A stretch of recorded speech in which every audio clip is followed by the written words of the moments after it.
guys, so it's quiet for I think some 2, 3, 4 minutes, and so I thought, let me just, without any plans, come in here and talk to you about things no one tells you about being a mom of 1, a mom of 2, a mom of 3, a mom of 10. I think generally being a mom of 3, I have experienced more or less the same things. Yeah, so allow me to come in here and just share with you that. Number one is that kids are really a blessing, like so much of a blessing, and I would say that nothing in the world would compensate for having them taken away. And so I feel like I don't know what my life would have been without the kids. And I feel like they give your life a different type of purpose that you did not have when you're growing, and so they are a blessing. That's number one. Every child is a blessing. Every child is a blessing. That's number one. Number two, everything you're going to do is going to be for them, because of them, and for their future and for their good. And this comes with regards to your choices as a person, your daily life. Everything you do is going to be, you're going to always in your mind try and make sure that you're doing everything to make them happy, to make a good future for them, and all that. Number three is that it's not easy being a parent. It's not a game being a parent, because you're raising a human being, and if you're having 3 of them, you're raising 3 different people who are, or 4 different people, or 10, no matter how many children you have, who really have different personalities and character traits. And you, who is the only parent of 2 parents, are going to try and figure out how to manage and bring up each one of them to their full potential, if that makes sense. Each and every day you're trying to balance your ability of being a parent in between learning one child and another, and also trying to bring them all together in harmony. And when I say in harmony, it's never going to be harmonious all the time, because they're going to be fighting sometimes they're going to be playing together, sometimes they're going to be enjoying each other's company, sometimes they're not going to be enjoying each other's company, and they're going to live under one roof, which sometimes you feel like they are trying to just get into each other's nerves. Another point is that sometimes you're going to be cooking, and I would say, like, for myself as a person, I think my cooking has really become better. And when I say better, is because I have been assessing myself over a period of time. And if you are my friend, you know this already, that I'm having a journey of growth. And this growth has really come the hard way, because I have 3 kids. My last born is of a very good appetite. My first is also of a very good appetite.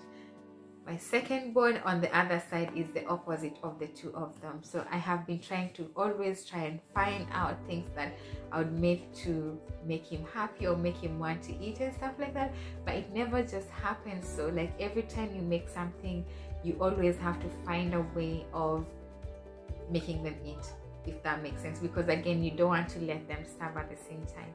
And I have tried every mom hack to do that, including making, you know, those sandwiches that you make with different shapes and art and everything. I'm not artistic, but for the sake of this one, I have tried, but still I'm on that journey. I have not yet found a solution. So if you know a solution, if you have a fussy eater, let me know in the comment section down below what your solution is, and I'd really love to try it too. Another point is that sometimes they're going to have tantrums that you are not going to control, or it's not in your place to control, if that makes sense.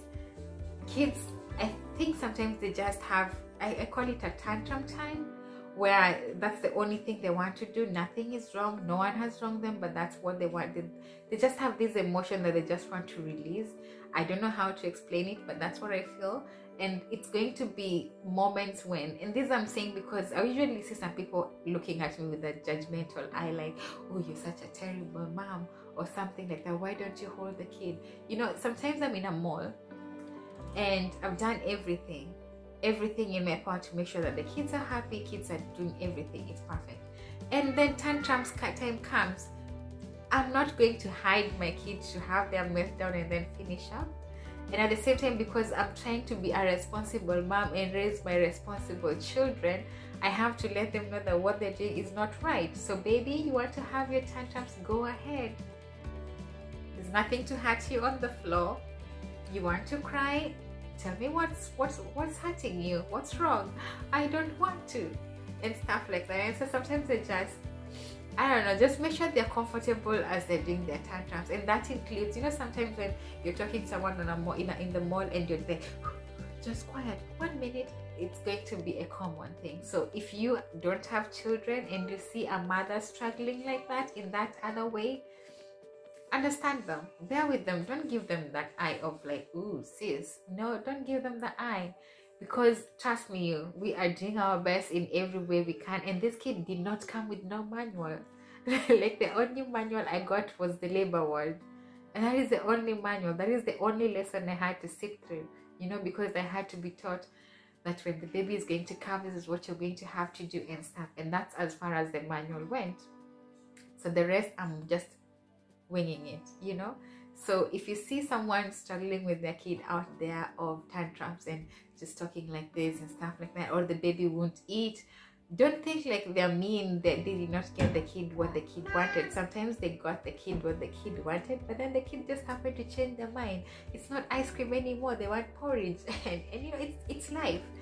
Another thing is that clothes, oh my gosh, I think if you are a parent and you have a child who's not a fussy dresser, I don't know if they're called fussy dressers or picky dressers, bravo to you.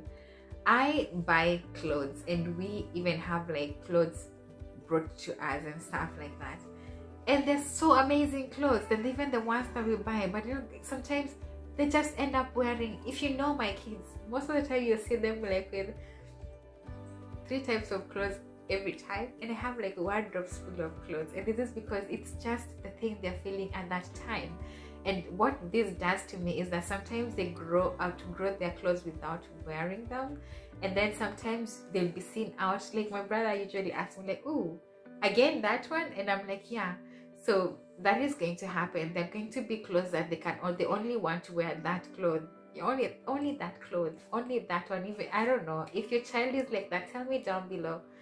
If you have like a bunch of clothes but your kids only choose like 5 or 6 of them in the wardrobe that they keep changing out of, or you know, when those times when you buy one new cloth and then you have to remove it at night, put it in the washer, dry it, and then when they wake up they wear the same cloth again. Yeah, so that's really going to happen. It's a good challenge also to tell your kids that you're not perfect. I think most of the time we play perfect as parents, but we are not perfect. So I think sometimes, like for me, most of the time, if my kids want something and I really don't know how to do it, I wouldn't tell them I know how to do it or get it done. I'll tell them, sweetie, I don't know how to do it. We can get over the internet and check it out. Mommy will also learn how to do it in that way, and we'll learn together. So I think it's also good to just let them know the weaker side of yourself as a person. Going to do everything around them. It's their timetable first that matters, and then you plan your day around their timetable. And this is like all the time, every day. Whether you want to go for a date, it has to be around their time. You want to go to school, you have to make sure they're dropped to daycare and stuff like that. Everything is going to be around them. It's kids first and then your needs. Their need first and then your needs after. So if you're still looking forward to becoming a parent, it's a nice journey. If you are a parent, some of these things you can relate to. If you're thinking of one day having kids, this is what happens in real life that people don't tell you about. And I just feel like it's important that we talk about these kind of things, especially because other mothers are really going through depression and everything like that. And it's just so sad to see that someone thinks that they are alone in this. You're not alone. If your kids are hard to understand, I totally understand you. I totally support you. If you're also trying to figure this out, I totally understand you. Now I'm at that stage where my youngest throws toys everywhere. And sometimes even 2 minutes the toilet seat open, there'll be touch of toys in the toilet. and I always every day have to dig my hands in there and get the toys out and clean them up and come back tomorrow, and it continues. And am I upset? No. Because it's the stage they are experimenting. Is it disgusting? Yes, of course. Who likes putting their hand in the toilet? No one. But you know what, as a mom, this is my duty, this is my mission, this is what I'm called to, and so I do it with love. And even if sometimes I complain, it's out of love and everything. And this also goes with regards to food. I'm weaning my younger son, and it means that sometimes even toys like to eat. For example, his fire truck, any toy he finds, he likes to eat. Sometimes he wants to experiment with his food. And as much as, I don't know, coming from an African background where we are told you have food on your table, eat, finish, and come out of the table. So it's quite an adjustment, and thinking that I'm trying to raise a free-willed gentleman, and now gentlemen because they are boys, I'm trying to raise them responsible. And I also want to let them know that what they think is also right, and mom is not always right, and I'm also just giving them time to be themselves and grow out to become freely with their wings spread, to become just responsible people. But it takes a toll on us as parents. So if you know of a parent, support them, love on them. Just if you see, like, you know, sometimes I'm going out with my kid, breakfast perfect, everything perfect, and I'm like 2 minutes to the bus. If you know by now, I use public means as a means of transport. I'm not complaining because I'm really loving it. And so it means I'm always like having my kids on the pram or a stroller and pushing them. And I also do that as part of my morning exercise to take them to the daycare and stuff like that. And sometimes they're just crying. Why are you crying? Oh, because the tag, you know, the tags on your shirt over here, all of a sudden they just thought the tag is not good. And I'm like, I don't have a season right now, you have to get to school. And then I go and fix it. They're like, no, I want it to be removed right now. And I'm like, how am I supposed to do that? But you know what, somehow you find a way to school with that tantrum and everything, through the bus and everywhere. You know what, kids, I think the only people they see is their parents.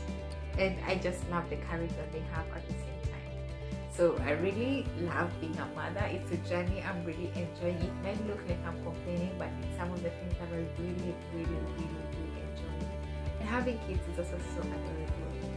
So adorable. The little things that you get to see here and there that people don't get to show you, that are just so amazing.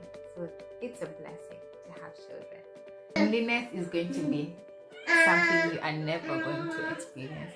I think kids bring so much joy into our lives that we really don't get to be lonely.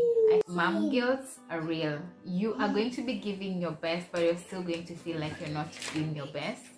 And it does not mean that you're not doing your best. You are, but you still feel insufficient. And you still feel not able to, and you're going to have guilt like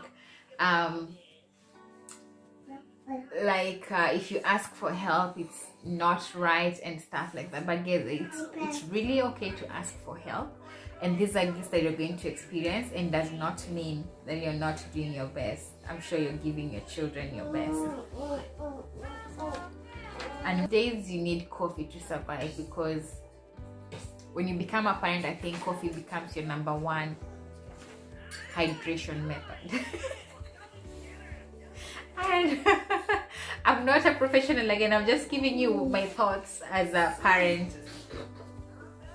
Forgetting appointments and being late is going to be somehow abnormal, because sometimes you're like getting ready and then kids want to wear something else from what you had prepared, eat something else from what you made for breakfast. It's just going to be, something always comes up. Something always comes up to just stop you from being early. And it's also okay, because it's life. So don't feel bad about yourself for always being unapologetic. I love you guys. If I find some other stuff that I remember I enjoy as a parent, I'll let you know. Until next time, ciao.